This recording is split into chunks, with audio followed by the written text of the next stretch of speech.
年会前一天，部门聚餐，部门经理拿着我做的方案，有了这份方案计划书，我明天稳拿年度优秀员工。沈之意，你老公干嘛的？哦，他呀，开车的。沈之意，你不会嫁了个网约车司机吧？我没解释。散场时，我老公刚好来接我。这就是你老公，明天年会带上你老公，带他见见世面，也让我老公好好教教他什么叫男人间的差距。你老公叫什么？怎么开个网约车开出查户口的职业病了？司机哥挺上进啊，还知道提前了解客户信息。别问了，林经理老公那种级别，你平时可接不到。我老公赵启明，咱分公司副总，明天他做主桌，给年度优秀员工颁奖。沈之意，你老公想长见识的话，明天我给你留家属位，不过别把车停酒店正门，那里都是领导的车，不是你老公该停的。赵启明，怎么，你还真认识？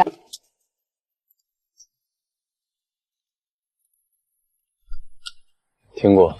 沈之意，你老公挺会装，怪不得你平时不提家里，原来夫妻俩都这么有节目效果。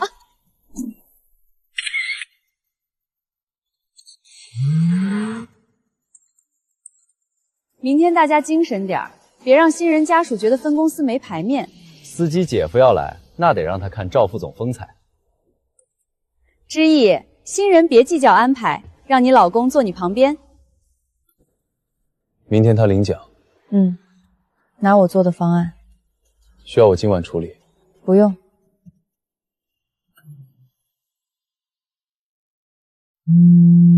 沈之意，今晚把年会展示 PPT 再顺一遍。明天我上台，你负责递资料和奖杯。署名栏没有我，还要我亲手递上去。他让你递奖杯？也挺好，站得近，看得清。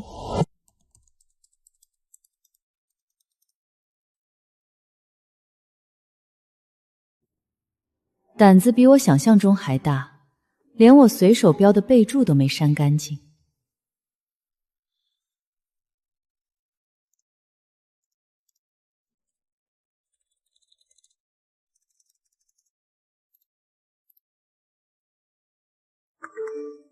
沈之意，我提醒你一下，明天这个材料是给领导看的，你别在备注里留什么乱七八糟的个人痕迹。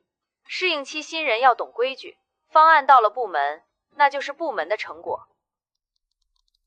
供应商部分不是我原稿里的内容，确定不需要删吗？不用，赵总看过了，你要是不放心，明天可以当面问他。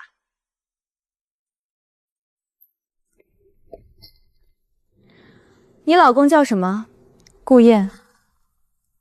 单位呢？你不是说他开车的吗？那总得写个像样点的吧，总不能真写网约车司机，回头签到处的人还以为我们市场部员工家属水平这么参差不齐。写自由职业呗，体面一点，或者写交通行业从业者，听着高级。就这么写。之意，做人别太敏感。你老公职业没什么丢人的，丢人的是明明普通，还非要装认识赵总。下午早点去酒店，签到、物料、后场你都盯着点儿。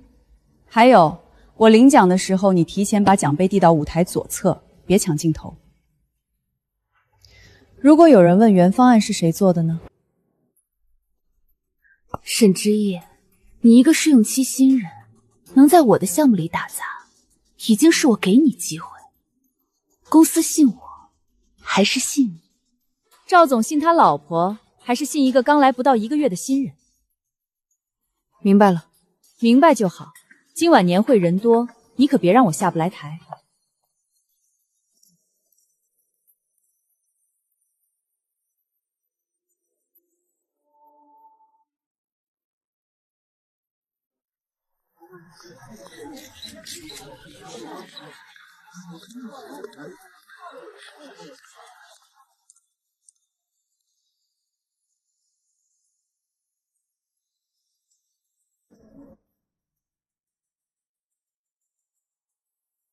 看见了吗？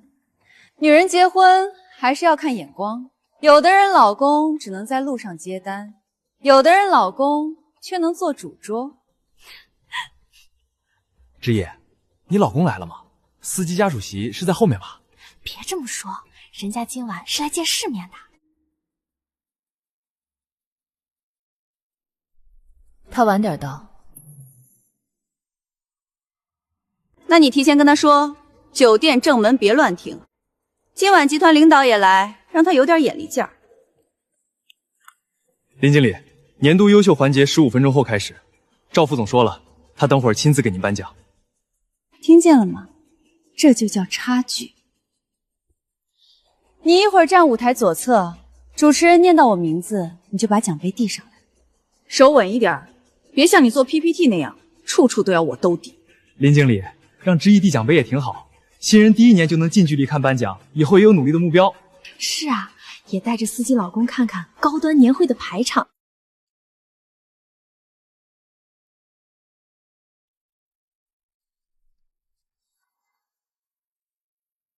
林经理，您这里写的是本人主导完成方案设计与供应商统筹，没问题吧？没问题。沈之意，你帮我把这段背熟，万一主持人问细节，你就在台下提醒我。别紧张，反正方案你也看过，替我记几个数字不难吧？林经理就是会带新人，连领奖都让他参与。之意，学着点儿。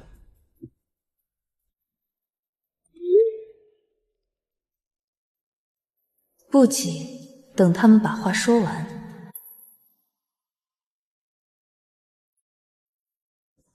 下面，让我们进入今晚最受期待的年度优秀颁奖环节。有请分公司副总经理赵启明先生为年度优秀管理者颁奖。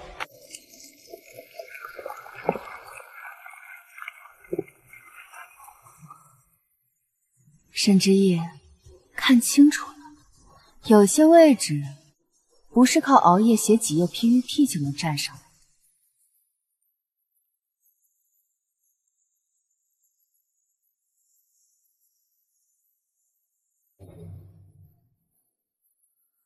林曼经理这1年成绩突出，尤其是市场增长试点方案，为分公司下一阶段业绩打开了新局面。我们公司一向鼓励年轻人多学习、多沉淀。但真正能把方案落地、把团队带起来的，还是像林曼这样成熟可靠的管理者。谢谢赵总，也谢谢公司信任。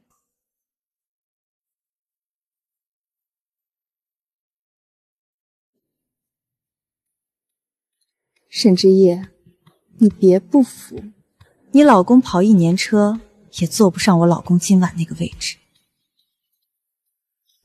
等会儿让他给赵总敬杯酒，赵总心情好，说不定能给他介绍个车队资源。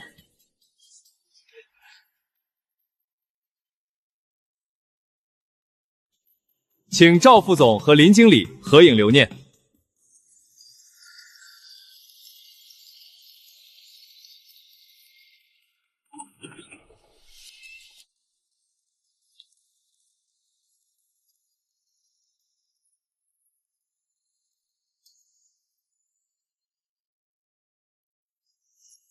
那不是沈之日老公吗？沈之意，你还真把你老公带进来了。保安呢？年会现场是他接单的地方吗？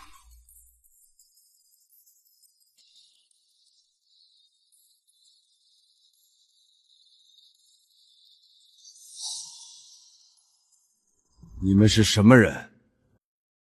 集团派来的巡查组，顾燕。赵副总，您先从台上下来。现在是年会颁奖，有什么事儿等结束再说。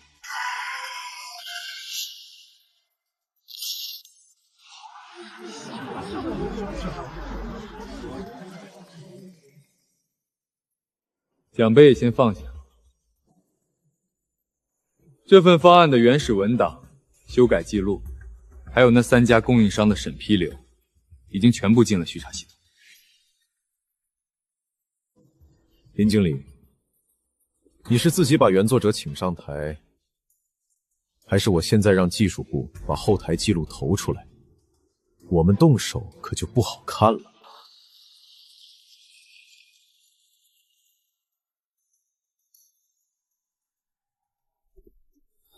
顾组长，巡查组来分公司，我们欢迎。但今天是年会，有什么问题可以会后到会议室谈。当着这么多员工的面，把内部流程投到大屏幕上，不合适吧？现在不合适，刚才把别人的方案拿来领奖就合适。顾组长，你这话太严重了。之意，我知道你年轻。做了点基础工作，就觉得自己很辛苦。可职场不是学校作业，这个项目从立项、协调、汇报到最后落地，哪一步不是我在带？你不能因为我没有把你的名字放在封面上，就说我抢你的方案。也是，部门项目本来就不是个人作业，经理统筹申报很正常。巡查组是不是听了谁的一面之词？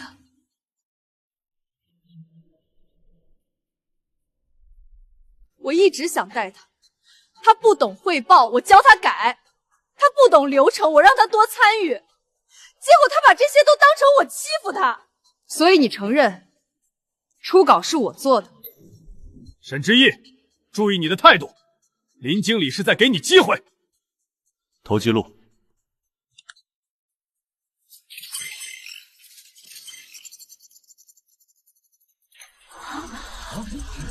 我是负责人，修改下属材料很正常。修改正常，删除原始署名，再申报个人年度优秀也正常。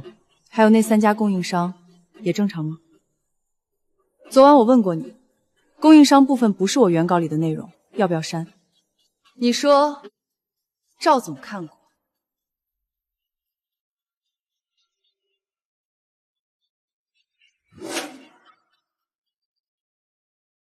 沈之夜，你什么意思？你昨晚故意套我话，你早就知道你老公是巡查组的人，所以故意装成新人，故意看我出丑。你们夫妻俩，一个在部门里套话，一个在年会上查人，这不是公报私仇是什么？夫妻关系确实要回避吧。如果她老公是巡查组，这事儿就不好说了。林经理抢方案不对，但年会上当众查也太难看了。顾组长，你和沈之毅是什么关系？夫妻？那你现在还有资格查这个案子吗？你妻子和林曼有私人矛盾，你却以巡查名义介入分公司年会，这件事我会向集团申诉。我承认，署名那里我处理的不够细，可之毅是我的下属，他的工作本来就归我统筹。他不瞒我拿奖，可以跟我沟通，为什么要让自己老公带人冲进来砸场子？所以我不判断方案归属，后台记录判断。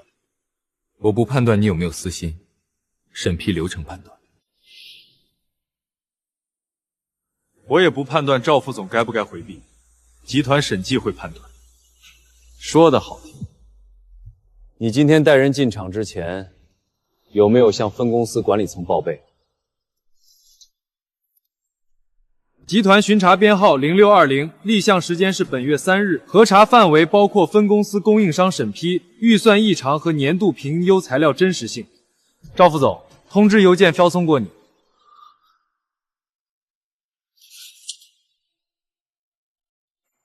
那也请大家看看这个，这是沈之一的试用期评价：工作能力一般，沟通态度消极，团队协作不合格。我本来还想保他转正，可他今天为了抢功，连最基本的职业道德都不要了。一个试用期新人伙同家属扰乱年会，污蔑部门负责人。沈之毅，从现在开始，你不用来上班了。我以分公司副总的名义宣布你试用期不合格，立刻辞退。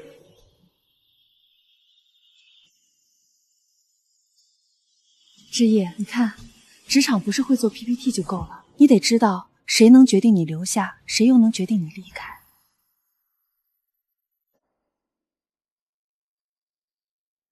赵启明毕竟是分公司副总，他开掉一个试用期新人，没人会为我出头。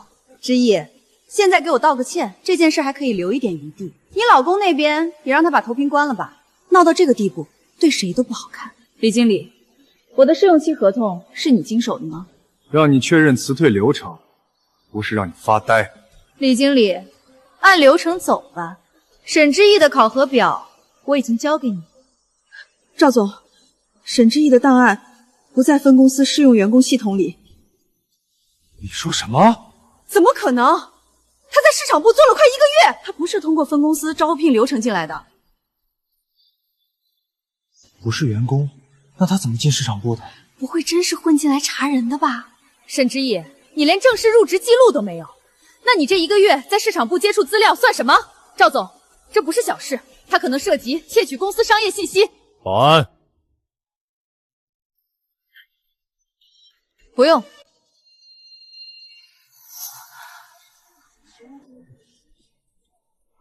赵副总，你确实没有权限辞退的。是关中王来了。根据集团总部任命，沈之一女士即日起担任本分公司总经理。此前进入市场部为集团批准的基层轮岗与经营暗访。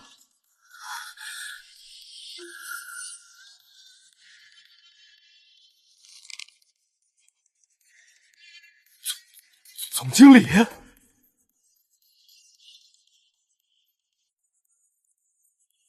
司总经理沈之意。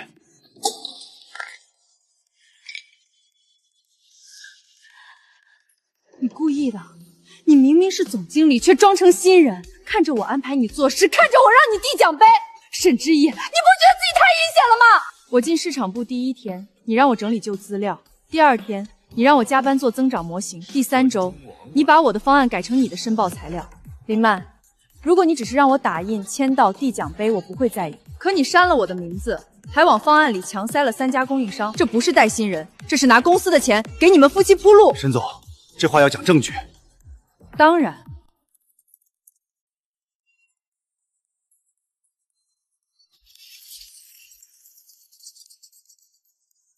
这不就是利益输送吗？怪不得报价那么高，他拿这个评年度优秀。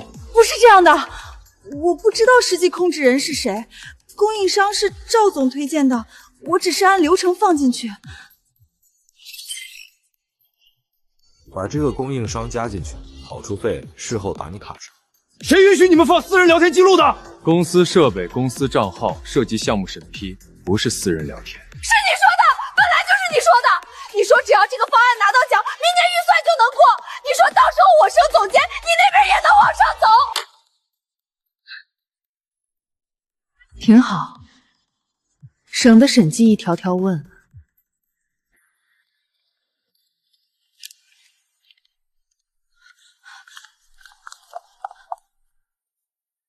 林经理，你也需要配合调查。沈总，我只是一时糊涂，我在分公司熬了这么多年，好不容易有机会被看见。我不是故意针对你，我只是太想往上爬了。想被看见，可以拿自己的东西站上来，不是删掉别人的名字，再把人踩到台边给你递奖杯。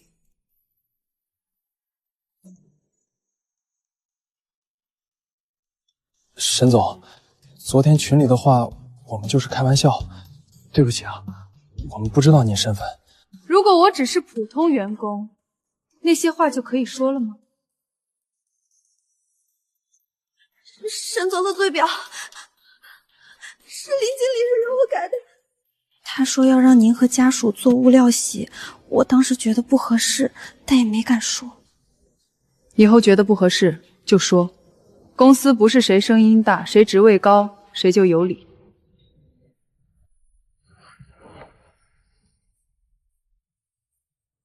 今晚年度优秀员工评选取消，市场增长试点方案重新评审，涉及供应商的合同全部冻结。市场部所有人员明天上午9点到会议室复盘，年会继续，继续，只是不要再把别人的功劳颁给不该拿的人。沈总，巡查材料会在今晚封存。辛苦顾组长。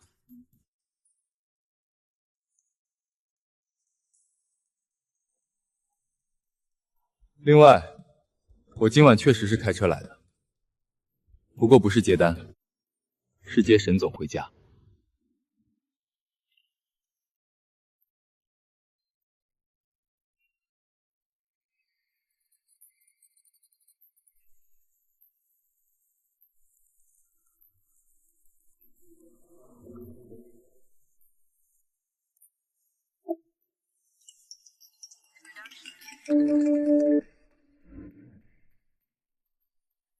正如大家所见，这份报告整合了我们团队近3个月的核心数据，其中这部分的增长趋势尤为突出。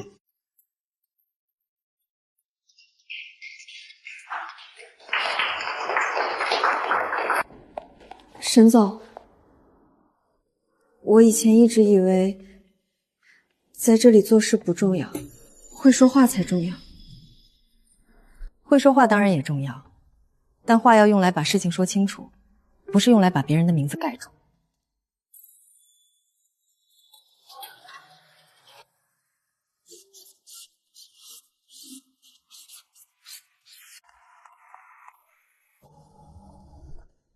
沈总，今天还坐副驾驶吗？不然呢？我现在在你们分公司名声不太好，说我是开车的。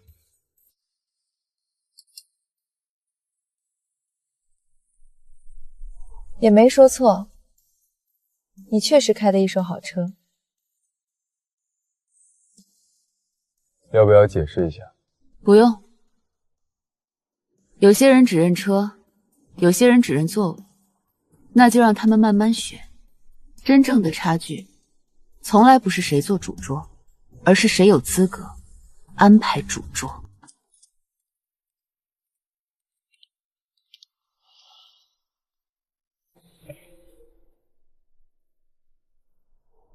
早，昨晚的事情，集团已有定论。我今天召集大家，不是为了翻旧账，也不是为了追究谁站错了队。过去的已经过去，现在我们谈未来。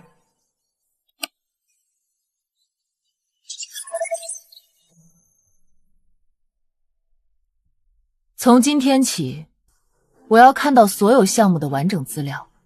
包括但不限于立项报告、预算审批、供应商合同以及所有协作记录，尤其是市场部那个所谓的年度增长方案，我要在中午12点前看到它从诞生到提交的每一份原始文件。沈总，您刚上任，大刀阔斧改革，我们都能理解。只是公司眼下的局面，是不是应该以稳定为重？项目暂停。客户那边怎么交代？团队人心会不会浮动？特别是前市场部经理那个方案，已经投入了不少前期资源，现在一刀切，损失谁来承担？新官上任3把火，我们都支持，但可别把咱们自己的锅给烧穿了啊！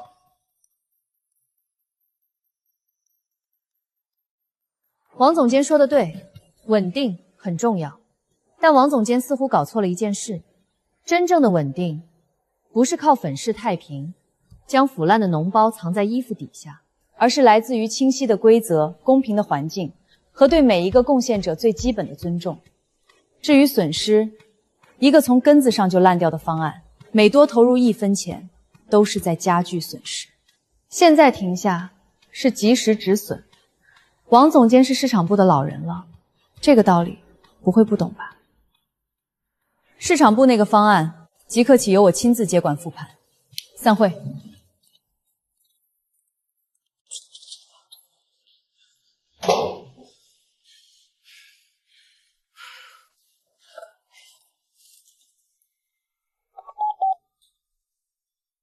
陈副总，您担心的事情可能要发生了。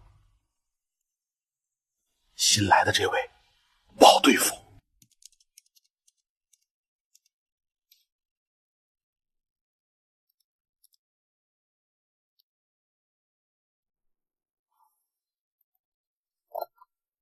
通知市场部，所有参与过年度增长方案初稿的人，10分钟后到我办公室。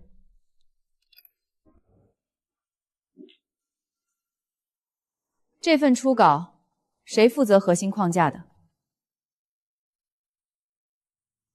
沈总，是我，你叫什么？张伟。你的思路很有价值，但为什么最终版本会变成这样？沈总，小张之前跟林经理提过好几次意见，说预算有问题，网红数据造假，结果被林经理当众骂了一顿。后来林经理就让他把所有核心数据都交接给了他的助理。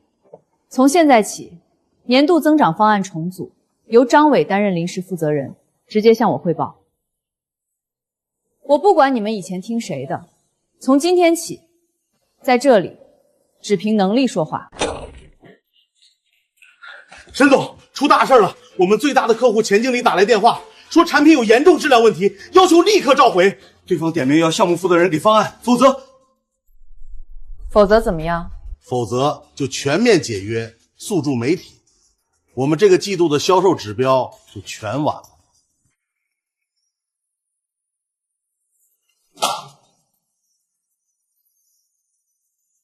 沈总，这事儿紧急，又考验负责人能力，不如就让您的新团队去历练历练，也好证明一下您的眼光。沈总，这就是您信赖的人才，看来有些坑不是谁都能填的。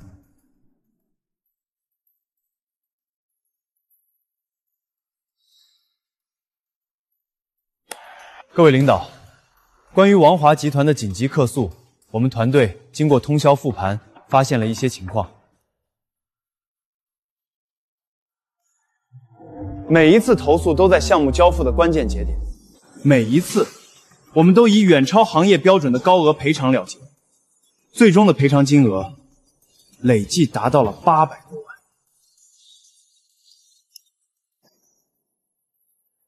该公司有一位持股比例不高的股东，名叫王建军。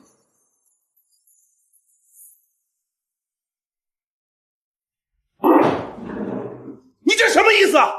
一个小小的试用期员工解决不了问题，就在这里搞捕风捉影，你这是在转移矛盾。沈总，这就是你提拔的人，一个连本职工作都做不好，却精通背后捅刀子、搞办公室政治的小人。我早就说过公司需要稳定，你一来就搞得乌烟瘴气，现在还纵容下属污蔑公司元老，你到底想干什么？接通王华集团李总的视频电话。李总，关于贵司提出的索赔要求，我们给出最终解决方案。方案1，我们立刻赔付双倍金额，但会同启动第三方公正调查，并将报告提交给行业协会。方案2，免费更换全套最新款产品，作为交换，所有旧产品要在双方人员见证下，于今天下午当场公开检测，并全程直播。李总，您选一个。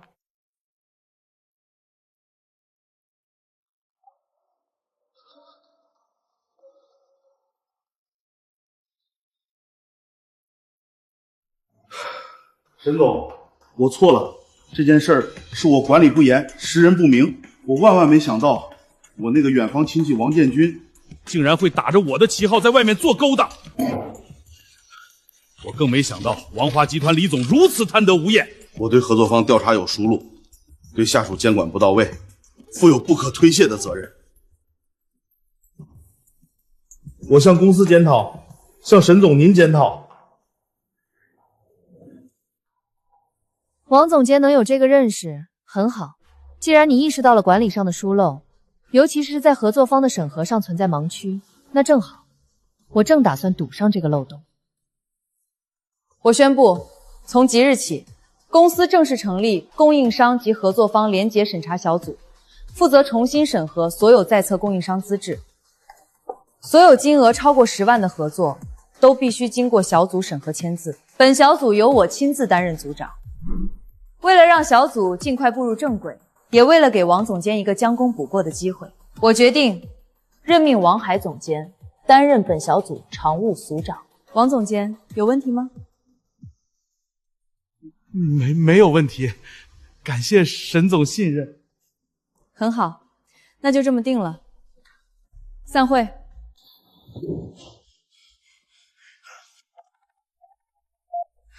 陈副总，他把我架起来了。这个女人手段太狠了。慌什么？你现在是副组长，这是他给你的机会，也是你自己送上门的刀。对呀，我成了副组长，公司所有核心供应商资料我都能近距离接触了。我明白了，陈副总，他想让我自己查自己，那我就好好查。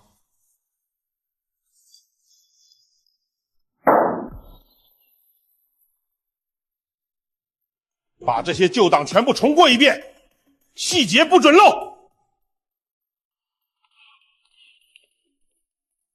为了交叉审核 ，A 部门去查 B 部门的账，程序必须正当，时间久一点没关系。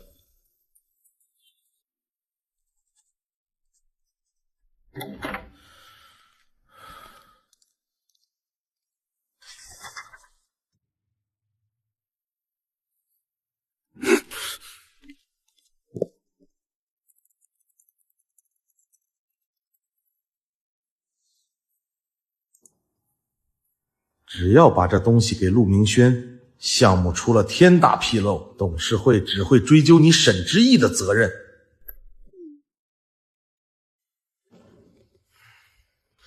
沈之毅，我看你怎么收场！沈总，这是竞争对手的近期资料。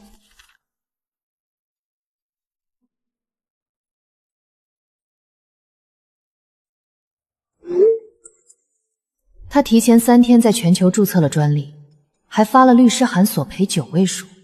他这是在引火烧身。我就说嘛，新官上任3把火，这火都快把公司烧没了。是啊，天天搞内部审查，把王总监那样的老臣子都架起来烤。现在好了，主业被人釜底抽薪了吧？这位沈总怕是只会内斗，根本不懂经营。年会上的威风，现在看来就是个笑话。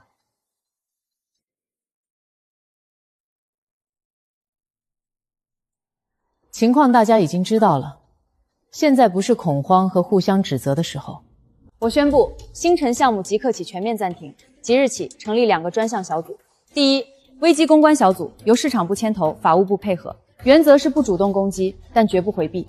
第二，技术壁垒分析小组，由我亲自担任组长。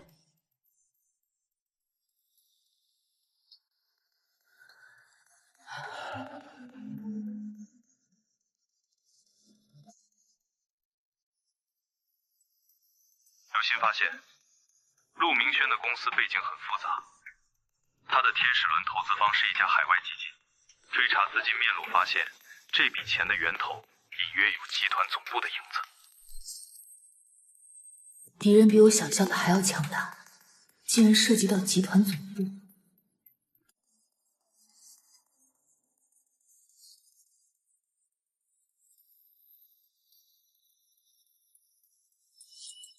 这不是失误，这分明是一个故意留下的，看似无用，实则另有玄机的技术缺口，一个陷阱。那个冗余设计不是疏漏，而是淬了毒的诱饵，想诱导我们踏入更深的雷区。各位，星辰项目我们不跟了。那我们启动 B 计划，这是一个全新的技术路径，与市面上所有已知方案都不同。从现在起，分析小组重组为盖亚计划攻坚组，人事部立刻发公告，最高待遇招聘全球顶级专家。病急乱投医，这种时候搞耗资巨大的新计划，虚张声势。不对劲。去，把沈之毅所有的背景资料都给我挖出来，从他大学开始，所有的。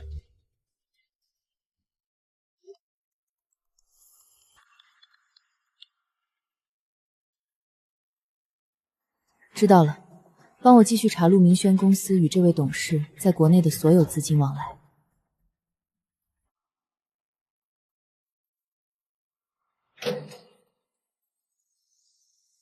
陈副总，您放心，那个沈之意彻底乱了阵脚，搞什么 B 计划，我看就是垂死挣扎。等他资金链一断，自己就得滚蛋。查一下他进公司前的所有履历，我觉得事情没那么简单。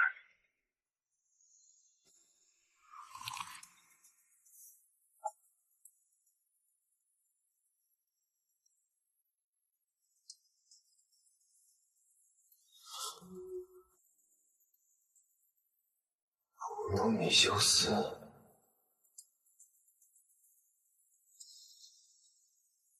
当年震惊行业的匿名操盘手，竟然是他！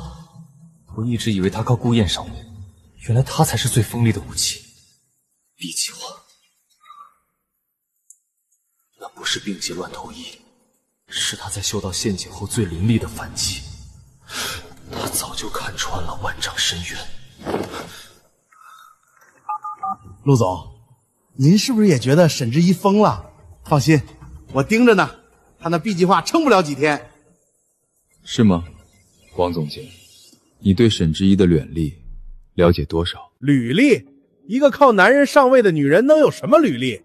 陆总，您多虑了。猪队友，这个蠢货从始至终都对他的实力一无所知。我知道了。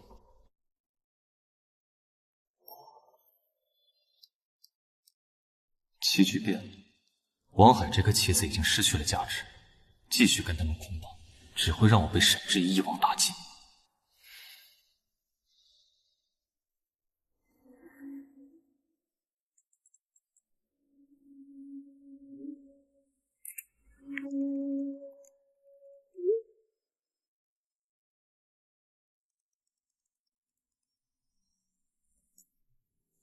棋局已经布下，鱼儿终于开始自己往钩上撞了。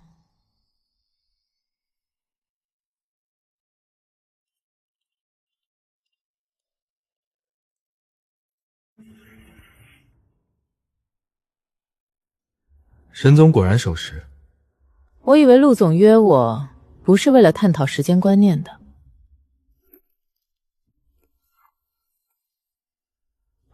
有意思，我喜欢和聪明人打交道。既然如此，我就开门见山了。王海是个蠢货，被眼前利益蒙蔽了眼。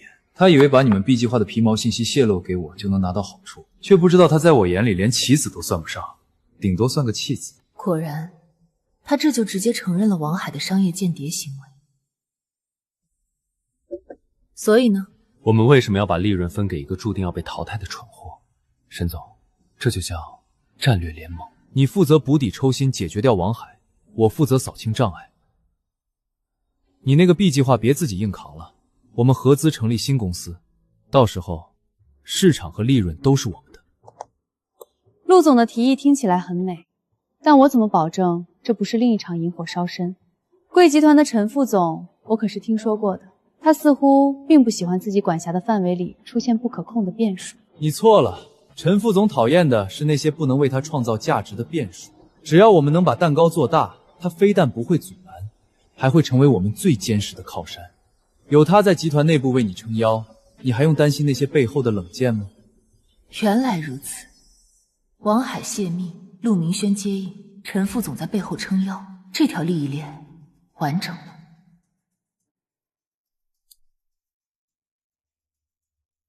感谢陆总坦诚相告。你的信息很有价值，不过合作就不必了。你什么意思啊？意思就是我这个人有点洁癖，不喜欢和偷东西的老鼠以及给老鼠撑腰的保护伞合作。道不同，不相为谋。陈副总，鱼儿没上钩，而且很扎手，看来得用点更直接的手段了。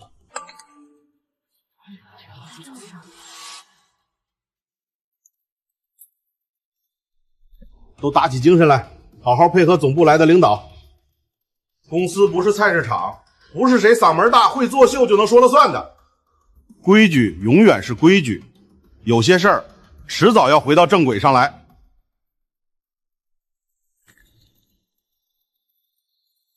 名单里全是被陈敬阳掌握的鹰犬，他终于跳过阴谋，直接用集团权力这把重锤掀桌子了。这摆明了是冲着沈总来的。B 计划才看到点希望，他们就掐死时机动手。看王海那张脸，真想给他一拳。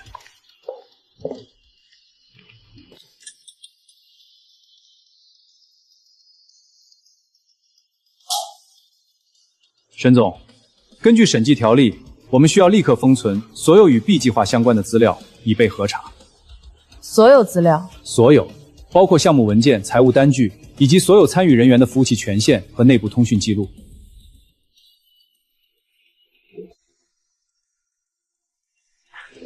这样。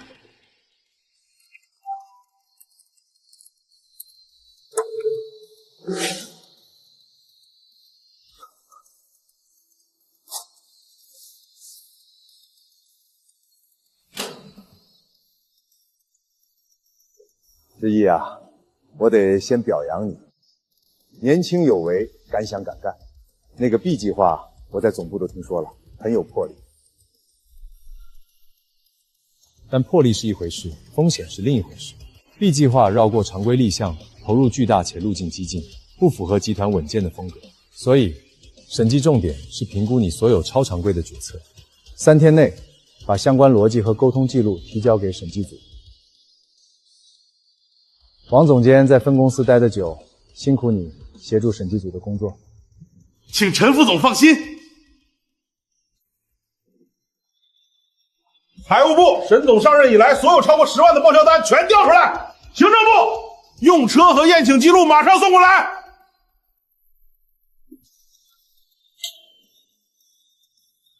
这是审计组要的资料，下午下班前必须整理好，一个字都不能错。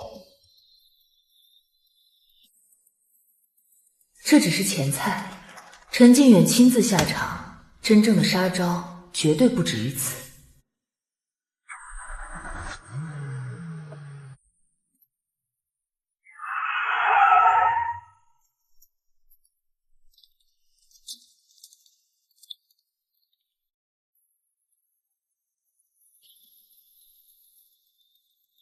顾先生，我们老板陈副总想请你过去喝杯茶。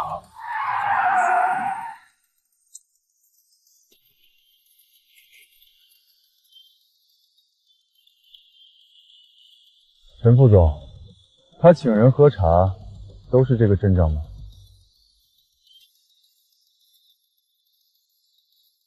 顾先生，我们老板是真心实意想交个朋友，别让我们难做。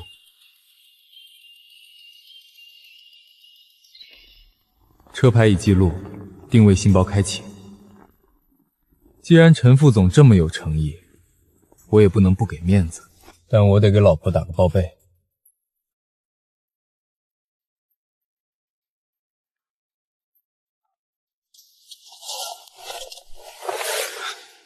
别紧张，我只是想让你跟我老婆解释一下，记得报上你的名字和工号，还有陈副总的指示。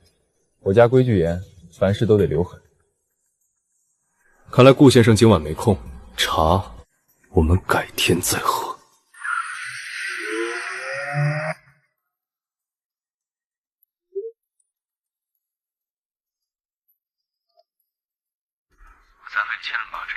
陈敬东，你真是失了智，这已经不是商业手段，而是针对我家人的赤裸裸威胁，你彻底过线了。此前 CEO 给的保命符，到了以防万一的时刻了。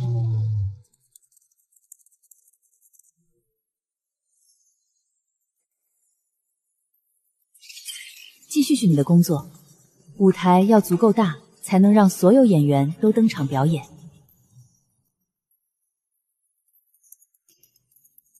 舞台要足够大，才能让所有演员都登场表演。明白了 ，CEO 要的一场清扫。陈敬东这把火，我要顺着风向，把藏在暗处的蛀虫全都撩出来。有了这颗定心丸，我再无半点顾忌。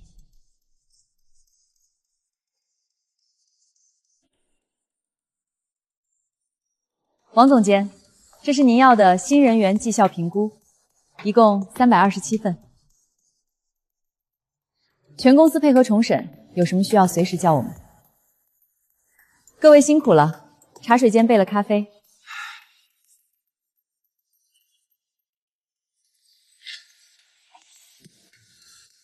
沈之意葫芦里到底卖的是什么药？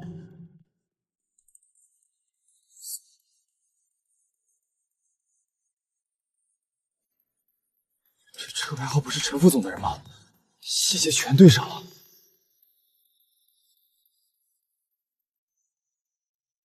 各大号全在转发，集团公关部电话估计被打爆了。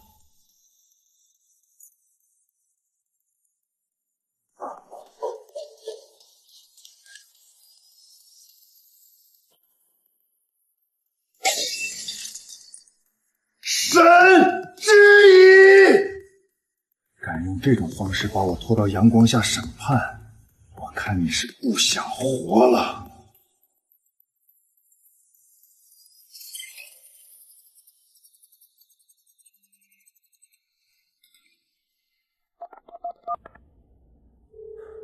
废物，都是废物！他给了你一屋子废纸，你就真当自己是废品回收件的了？我要的是证据，能让他滚蛋的证据。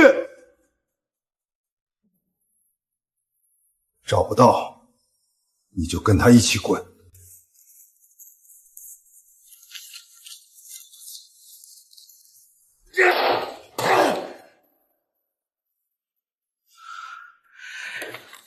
抓到了！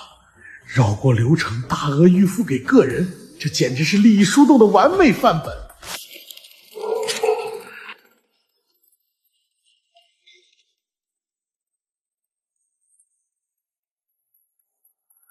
经过几天的紧张工作，特别审计有了一些初步的结论。沈总上任以来，大刀阔斧，确实很有魄力，只可惜步子迈得太大，就容易扯到自己。沈总，我想请你解释一下，这个 B 计划为何需要数额如此巨大的预付？为何这笔款项的审批只经过了你一个人？按规定，这属于严重违规操作。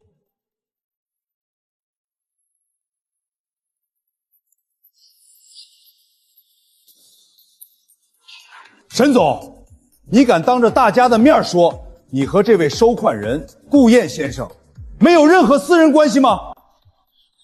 顾燕，她丈夫拿公司的钱给自家老公发工资，还是绕过流程的预付款，这胆子也太大了。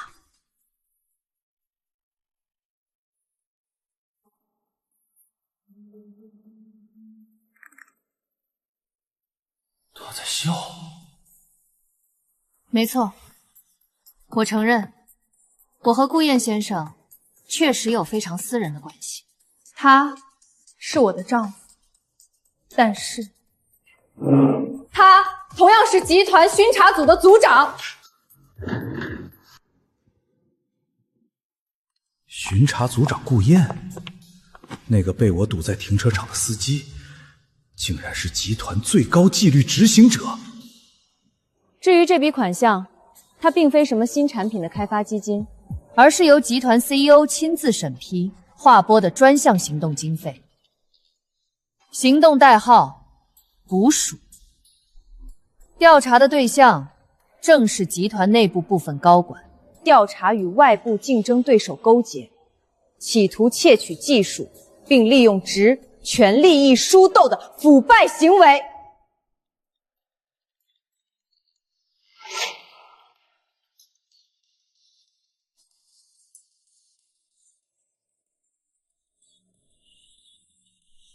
陈副总 ，B 计划从来都不是为了开发什么新产品，它是为你而来。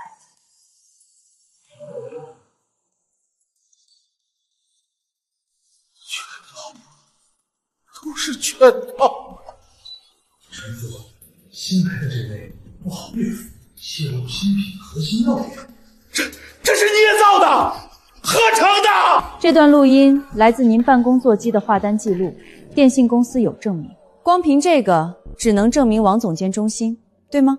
那么我们看下一个。踢开王海，直接合作，有陈副总在上面罩着，市场是我们的。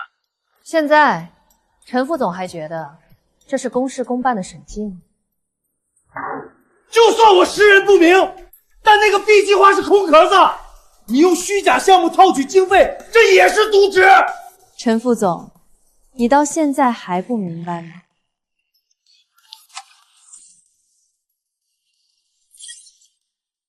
？B 计划的目的是要引出你们这条完整的利益链。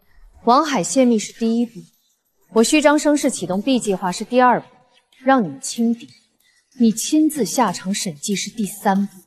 因为只有你动用非常规手段，顾燕的巡查组才能名正言顺拿到搜查你背后资金往来的最高授权。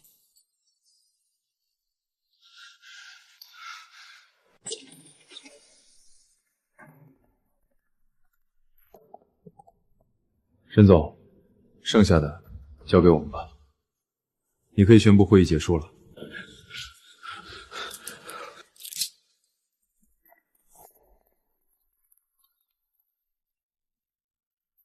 我知道大家现在有很多疑问，今天发生的一切不是私人恩怨，而是一场外科手术。公司大树内部长了蛀虫，从林曼剽窃到陈副总勾结外敌，损害的是所有人的平台。作为分公司负责人，我为这场风波给大家带来的冲击，表示诚挚的歉意。过去的已经过去，我不会追究今天之前谁站过什么队，说过什么话。但从今天起，规则必须重建，即刻起设立员工权益保护热线，由巡查组直接监督。遭遇不公、霸凌或发现损害利益的行为，可匿名举报，我保证严肃处理。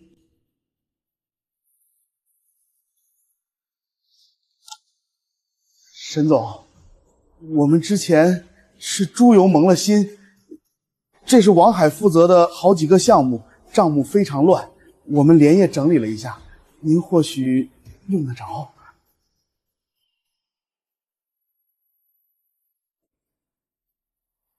放下吧，我说了，今天之前的事儿我既往不咎。但今天之后，谁再想把公司的账做成一笔糊涂账，就别怪规则无情。回去工作吧，市场部还有一场硬仗要打。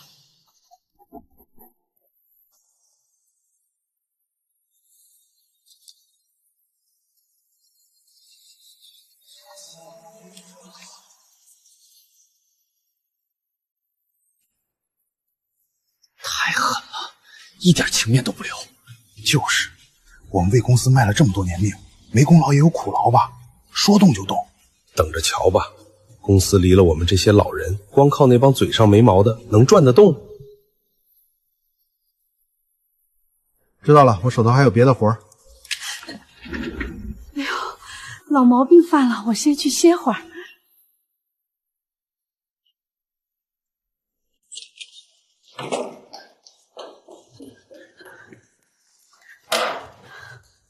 沈总，出事了！1/3的老员工今天上午集体提交了休假申请，年假、事假、病假用光了所有能用的理由。沈总，他们这是在变相罢工。销售部是我们的龙头，他们这么一搞，这季度的业绩怕是……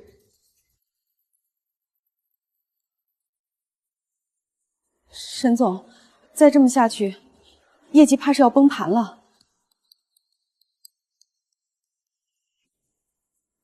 罢工，李经理，你用词不当。他们只是在合法休假，我们应该尊重员工的权利。可是沈总，客户资源全在他们手里，没他们，新提拔的小张根本赌不如输。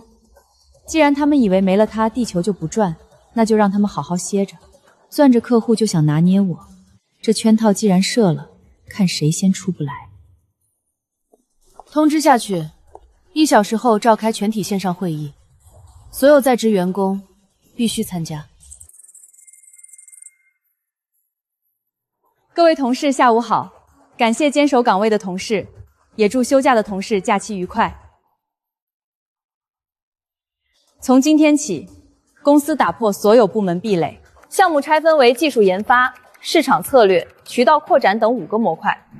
任何员工无论资历岗位，皆可自由组队通标。只要方案出色，公司提供资源支持。最终胜出的团队不仅有主导权和高额奖金，公司还将拿出该项目未来3年收益的10%，作为创始团队的股权竭力。我操！股权借拓，这哪是打工，这是送我们上青云啊！市场策略我熟，快组队！还等什么？快组队！市场策略这块我熟，有技术大神带队吗？他怎么敢？这是釜底抽薪！股权一出来，年轻人早疯了。咱们这假期成烫手山芋了。我觉得这里的报价可以再优化一下。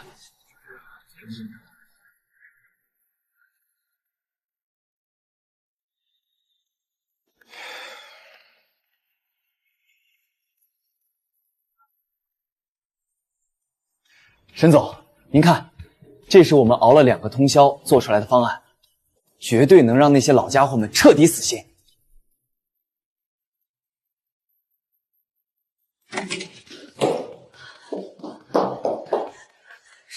沈总，您快看！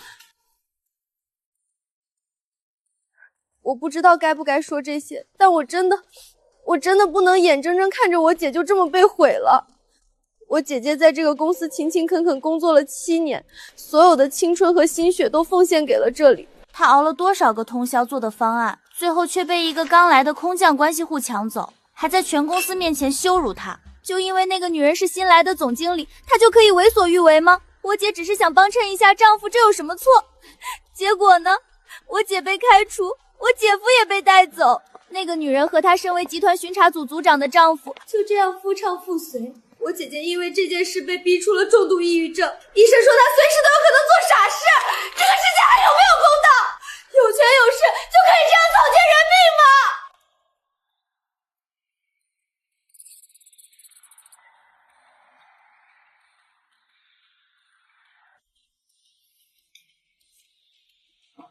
沈总，情况比预想的糟糕，现在舆论一边倒，我建议冷处理，互联网没记忆，等72小时热度过去再说。王总监，如果你的家人被人当众泼了一身脏水，你会选择躲起来，等脏水自己风干吗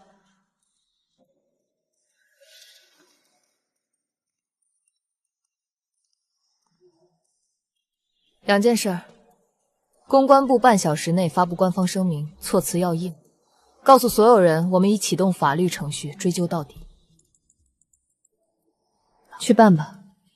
面对泪狗，示弱只会让他们扑得更凶，亮出我们的武器。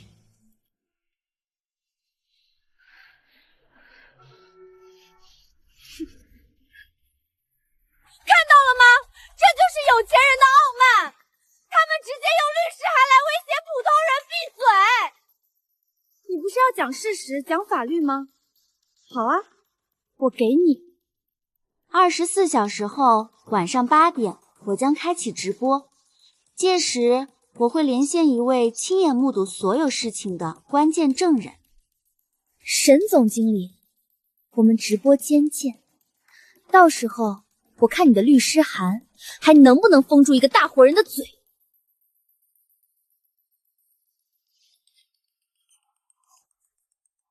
那个李菲菲说的跟真的一样，还有诊断书。空降来的背景那么硬，谁知道呢？你看他对付林经理的手段多狠啊！是啊，现在又请律师又要告人家，这不是心虚是什么？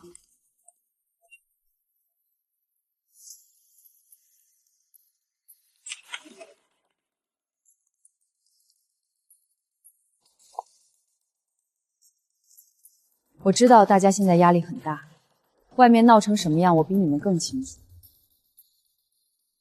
很多人在想，我是不是真的像网上说的那样，是个为了上位不择手段的恶人。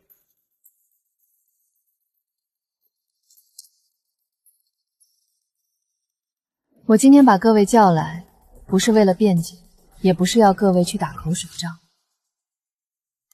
沈之夜，你别不服，你老公跑1年车也坐不上我老公今晚的那个位置。看清楚了，这就叫差距。这份录音我原本不打算公开，因为这是我个人的屈辱。但现在它成了我们共同的战争。李菲菲的直播是针对整个公司的舆论战，赢了我们能活，输了努力将付之一炬。我需要知道我的身后是堡垒，而不是沙丘。沈总，那个直播的关键证人，我知道是谁，他手里有份东西，对您很不利。他叫王倩，是公司半年前离职的前台。林曼离职后，私下给他汇过一笔钱。他手里有沈总和顾先生的访客记录，记录了您在暗访期间多次在非工作时间与顾先生单独出入公司。李菲菲打算说您利用职务与网约车司机私相授受，以权谋私。荒唐！这简直是无稽之谈！我还以为是什么了不得的底牌，原来就这。周主管，谢谢你，你能站出来，证明我没有看错人。一张伪造的记录，一个被收买的证人，如果这就是全部，那这场仗我们赢定了。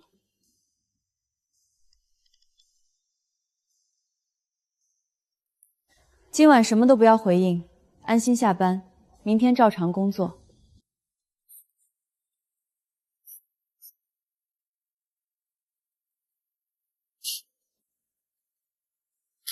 今天我只是一个想为家人讨回公道的普通人，这就是沈之意一手造成的，他还想用资本让我们闭嘴。我们手里有证据，现在我就连线关键证人，让他亲口讲出沈之意究竟是怎样一个伪君子。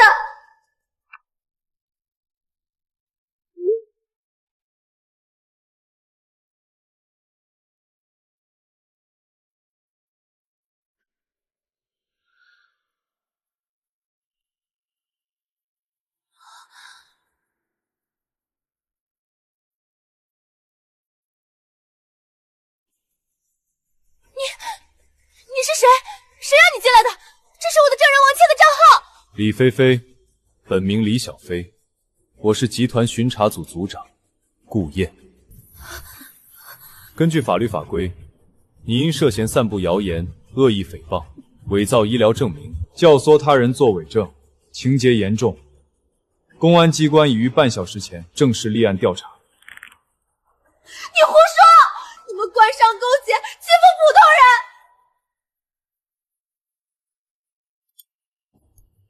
这是你联系水军的合同和价目表，每一条心疼菲菲标价5毛钱。这是中介的供述，他承认收受5万元，为你伪造了抑郁症诊断书。这是林曼支付给王倩的10万元封口费，以及王倩承认出入记录是篡改的悔过书。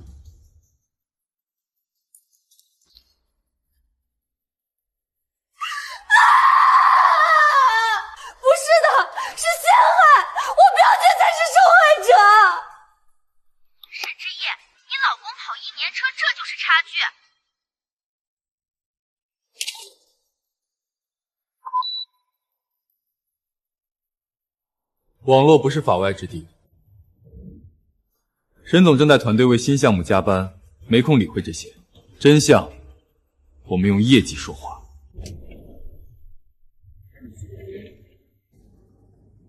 沈总早。沈总辛苦了。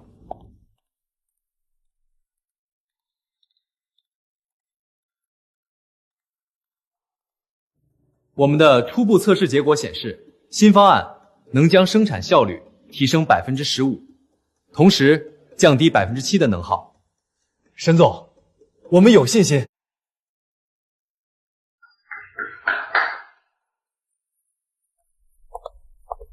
小张团队的成果证明了我们的方向是正确的，但守住自己的阵地远远不够，我们还要去赢回属于我们的市场。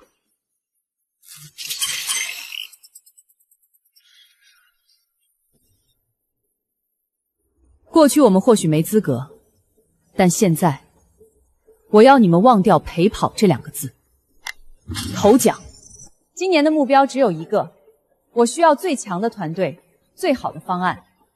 公司所有资源都向这个目标倾斜，有没有信心？有。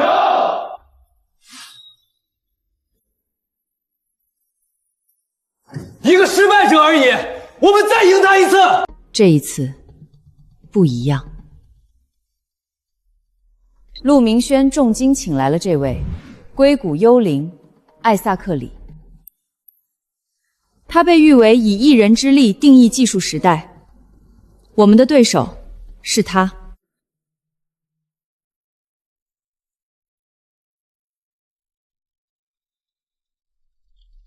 我尊重所有对手，但我也坚信，真正的市场最终只会为真正的技术买单。靠运气和办公室权力赢得的胜利，终究只是昙花一现。你有真东西，才能站稳脚跟。这不就是点名骂沈总吗？太无耻了！沈总，我们让他说。商场如战场，打不赢，说什么都是笑话。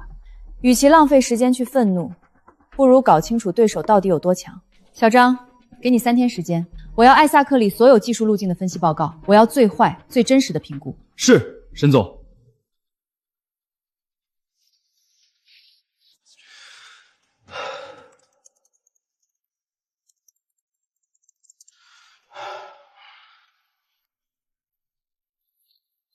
结果呢？沈总，我们分析完了，对方的技术方案理论上是无懈可击的。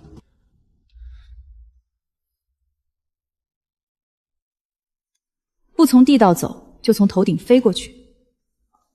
飞过去。从今天起，暂停所有技术研发。所有人分成10个小组，去跑市场，忘掉工程师身份。把自己当成最挑剔的用户。我不听他们想要什么，我只要你们记录一件事：他们在用现有产品时，骂得最凶的是什么？操作界面像飞机驾驶舱一样复杂，清洁维护要拆掉7、8个螺丝。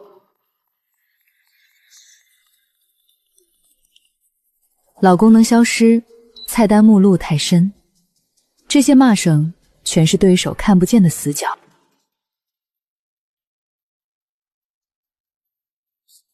又是花里胡哨的东西，擦都不知道从哪儿下手。按钮太多，上次不小心碰到一个叫了1晚上，吓死个人，还不如我这块抹布好使。对，就是这个。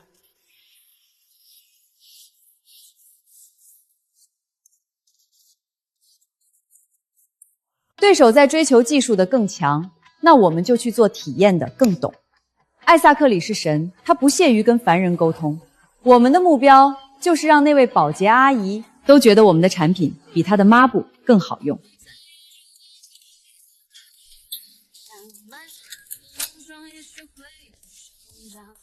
咱们推倒重来，设计成老人机界面，1个功能配1个大按钮。滤芯换成这种卡扣式的，单手操作，不要说明书，机身直接贴引导动画。一键启动，延迟0.5秒还是0.8秒？为了信赖感，咱们得再磨一个通宵。这玩意儿顺手，跟我那抹布一样，一抹就成。启动鼹鼠，我要知道沈之毅办公室里每一张纸上写了什么。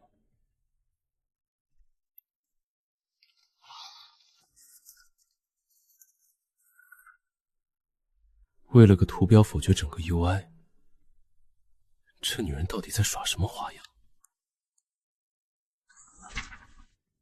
沈之毅，你根本就不懂技术。明天我会亲眼看着你摔得粉身碎骨。游戏结束了。我们的算法效率提升了400%。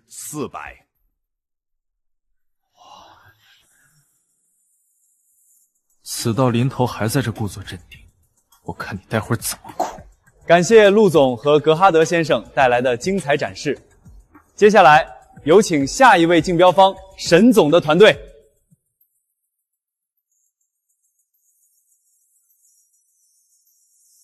怎么让个实习生上来？这是要当炮灰走个过场？大家好，我叫小李，一名实习生。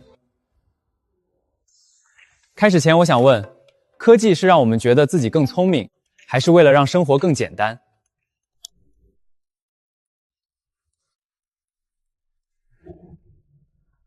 我们的方案没有一项尖端技术，我们做的就是把聪明人才能看懂的东西藏起来。这就是抹布计划，它的使命就是把科技的门槛擦得干净。诚挚邀请几位评委老师上台，不需要任何说明，随意操作一下。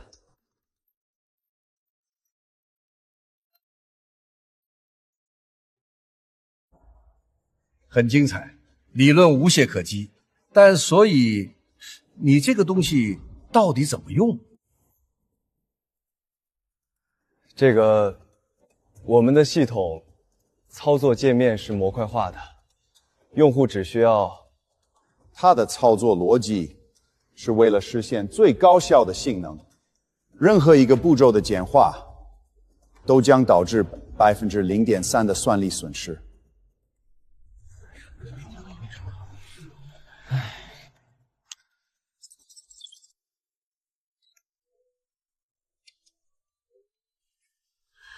哎呀，这个好，这个我会用。妈妈，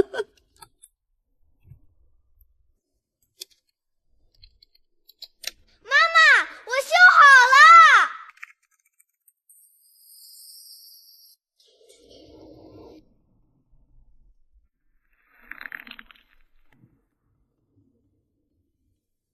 技术是服务于人的，而不是让人去服务技术。现在进入最终投票环节，请各位客户方代表投出选票。我宣布，本次项目招标会的最终获胜者是沈总的团队。为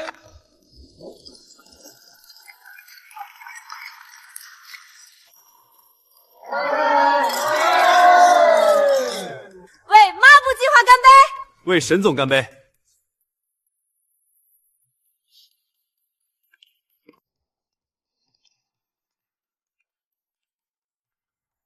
今天我们是胜利者，但我站在这里不是为了接受大家的祝贺，而是为了感谢。感谢我的团队，是你们的汗水让易用变得更有力量。这份荣光属于你们每一个人。口头的感谢是苍白的。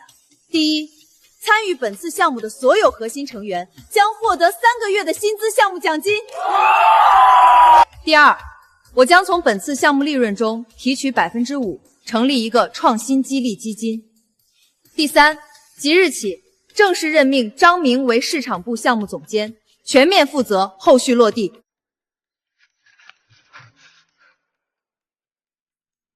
沈总，以前是我有眼不识泰山，从今往后您指哪儿我打哪儿。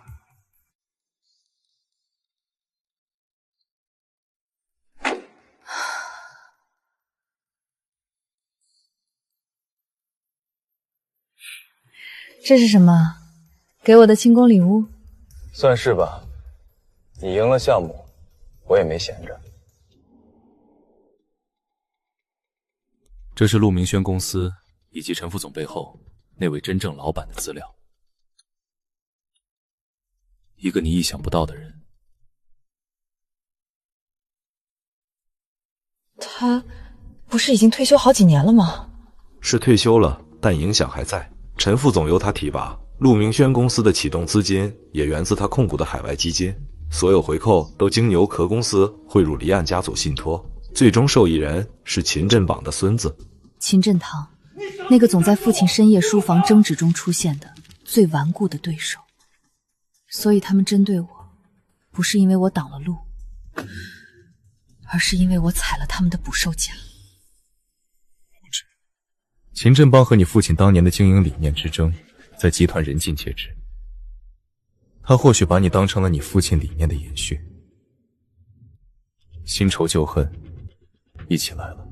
父亲说过，有的人只想掀了棋盘，把棋子揣进兜里。原来那个人一直都在。庆功宴的荣光太虚幻了，真正的风暴现在才刚刚开始。原来这场仗从上一代就开始了。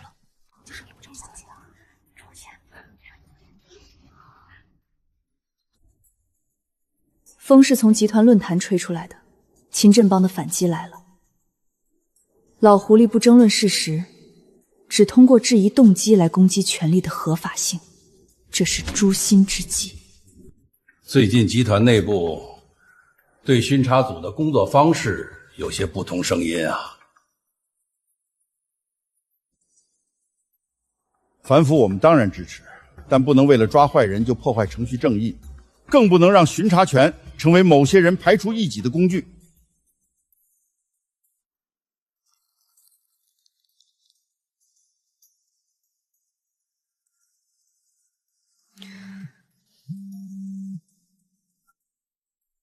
喂，振野，事情你都知道了吧？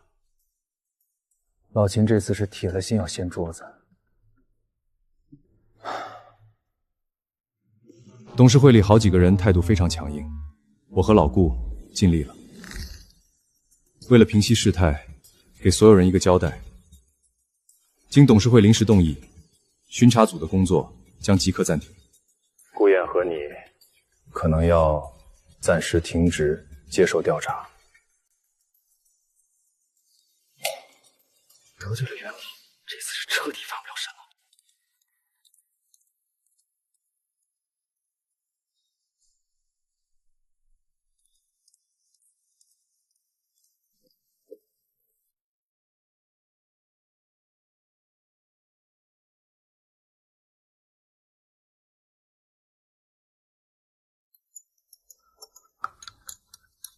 他们以为把我们关进了笼子，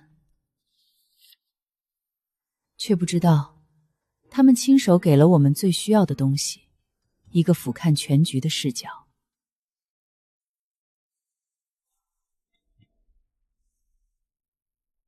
秦家的版图梳理清楚了，不正常的溢价全进了他孙子的离岸信托。王叔，我是沈之意，沈建国的女儿。我想跟您聊聊10年前集团海外分购中那笔消失的款项。李总，您还记得当年被董事会强行祭停的创新项目吗？时代的车轮滚滚向前，有些人，有些事，终究会成为过去。下周董事会，我将提名新的接班人。一个时代即将落幕。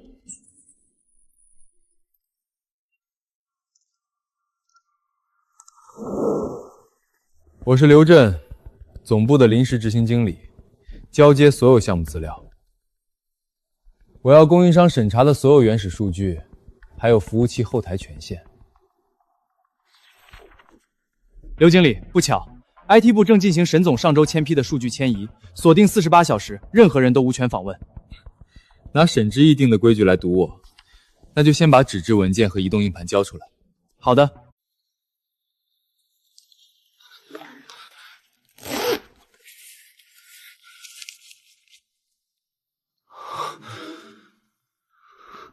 所有文件都加了加密时间传，同步上传云端备份。如果物理损毁或非法篡改，会立刻触发警报。这一堆全是炸弹。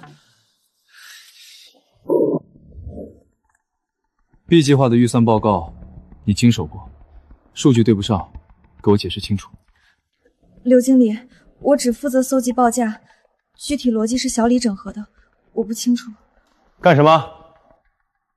我只负责把数据填进模型，算法是王哥搭建的，我也不知道为什么。问了5个人，全是这种回答，每个人只懂自己那一块。沈之意的规矩竟然渗透到了这种地步。沈之意人走了，但这支军队还在这儿，我根本接管不了。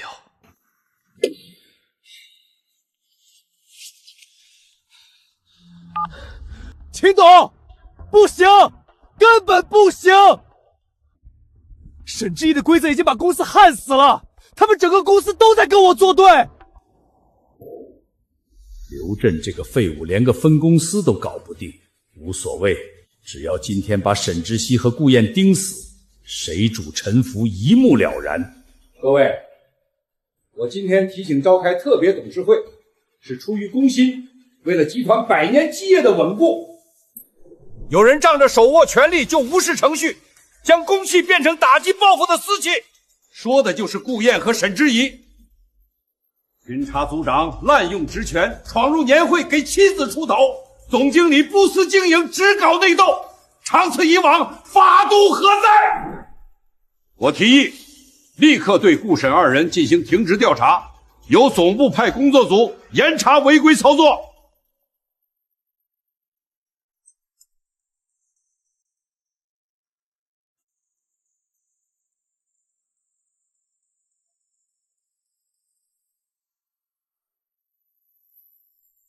你们来做什么？这里不是你们该来的地方。各位，稍安勿躁。是我请他们来的，作为本次董事会的特别证人。证人？不是联合调查吗？李伟到底在玩什么花样？你要做什么？他们是嫌疑人。我们不来，您这场戏怎么收场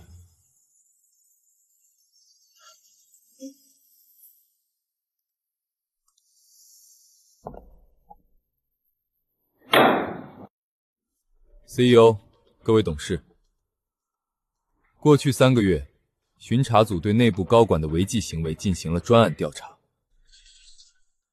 调查对象秦振榜，涉嫌任用亲信形成利益团体，阻碍公司正常决策。他涉嫌通过亲属控制的27家壳公司进行总额18.3亿的关联交易，其中7.8亿去向不明。这仅仅是开始，真正能让他死心的是那几个名字。这份报告除了巡查组签名，更有周老、王老、孙老等7位集团元老的联名指证。不可能，他们怎么会？各位董事，我从商业角度补充几点。秦董管理下，分公司创新申请3年内下降了92%，核心区域市场占有率连续5年下滑。敌人从来不是对手，而是鼓励内耗，让实干者心寒的陈旧规则。评判标准不再是贡献，而是关系时，组织就已经走向衰亡。这不是危言耸听，是商业规律。现在我们来重新讨论一下关于一个时代的落幕这个议题。根据章程，董事成员严重损害公司利益，经2/3通过，可终电职务。启动临时动议表决。同意。同意。同意。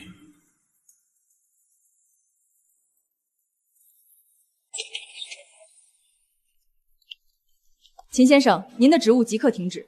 这几位同志有话问您，请配合。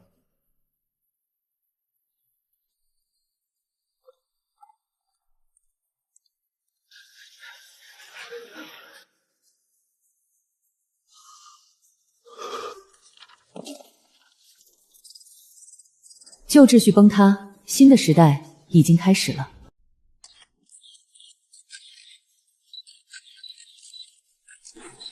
沈总，作为集团最年轻的总经理和风波终结者，您成功的秘诀到底是什么？